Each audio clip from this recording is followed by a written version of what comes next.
ইতিপূর্বে রেমালের রুদ্ররূপ। আইজলে ধসে চাপা পড়ে কমপক্ষে 15 জনের মৃত্যু।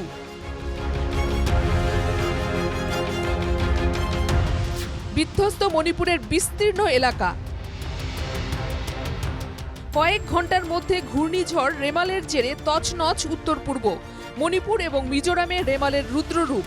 ক্যামেরায় বন্দী শিউরে ওঠা দৃশ্য। সকালেই আইজল শহরের কাছে হাহাকার।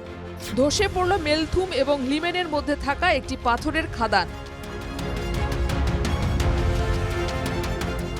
কাদা পাথর বালিতে চাপা পড়ল একটি এলাকা। এটা ধসের পরের দৃশ্য। 15 জনের দেহ উদ্ধার হয়েছে। আরও অনেকে কাদা পাথর বালিতে চাপা পড়েছেন বলে আশঙ্কা করা হচ্ছে। অবশ্য 2 জনকে জীবিত অবস্থায় উদ্ধার করা হয়েছে। চলছে উদ্ধার অভিযান।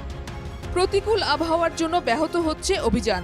এদিকে মণিপুরেও রেমালের ব্যাপক প্রভাব। একটি ভিডিওতে দেখা যাচ্ছে মণিপুরের কাংপোকপি জেলায় একটি আস্ত লরি গড়িয়ে পড়ে যাচ্ছে খাদে। তবে কোনো মৃত্যুর ঘটনা ঘটেনি।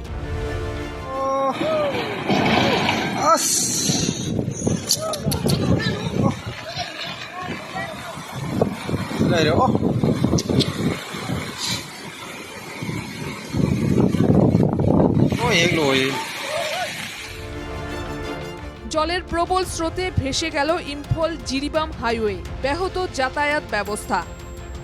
মিজোরাম সরকার মৃতদের 4 লক্ষ টাকা করে আর্থিক সাহায্য দেওয়ার কথা ঘোষণা করেছে।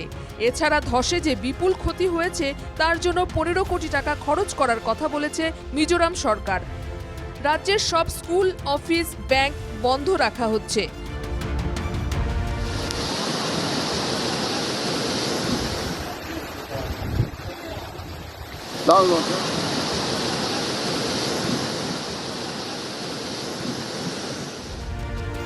Bureau report, NKTV Bangla.